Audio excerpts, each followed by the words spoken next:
এত সুন্দর সুন্দর পিলারের ডিজাইন একবার রাজকীয়, এগুলা নাকি ডাইসের থেকে করা যায়? জি ভাই অবশ্যই। মানে এত বড় বড় আস্ত পিলার এগুলো ডাইসের থেকে করা যায় ভাই? জি জি, এগুলো আমাদের ফুল পিলার কি। আবার এখানে কিন্তু ক্যাপ বটমের অনেক অনেক ডিজাইন আছে, মূলত এখানে স্যাম্পল। আপনারা মূলত এগুলো তৈরি করার জন্য ডাইসগুলো সেল করে থাকেন? জি ভাই অবশ্যই। এই যে এখানে জিপসামের ডাইস আছে বা পিলারের যদি ডাইস চান সেক্ষেত্রে কিন্তু এখানে পেয়ে যাবেন। আর সবই আপনাদের নিজস্ব কারখানায় তৈরি ভাই? জি ভাই। আর এই যে এটা হচ্ছে ফুল একটি বেলকনির ডিজাইন, জি ফুল পিলারের ডিজাইনও তো হয়? জি ভাই হয়। তো আমরা হচ্ছে এগুলো প্রাইসের ধারণা কি স্ক্রিনে দেওয়া নাম্বার যোগাযোগ করলে তো আমরা পারবে? অবশ্যই যোগাযোগ করবেন, এগুলো চিকুন মোটা সবই পেয়ে যাবেন আমাদের কাছে। আমরা একটু কারখানার ভিতর অংশটা দেখাই। বিশাল বড় কারখানা। আপনাদের কি রেজিন দিয়ে এগুলো তৈরি করেন? হ্যাঁ, রিজেন প্লাস হচ্ছে ফাইবার।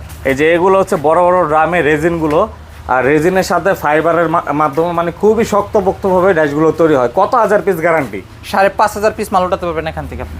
মানে খুবই মজবুত হবে। এই যে এইখানে কিন্তু অলরেডি কয়েকটা ডাইস তৈরির কাজ চলছে, আর এইখানে কিন্তু কমপ্লিট প্রোডাক্ট হয়েছে আছে। এগুলো কি ফিনিশিং হবে না ভাই? এগুলো হ্যাঁ, এগুলো কাটিং হবে প্লাস আপনার ফিনিশিং হবে। অবশ্যই এই ধরনের প্রোডাক্ট নিতে হলে স্ক্রিনে দেওয়া নাম্বার যোগাযোগ করতে হবে।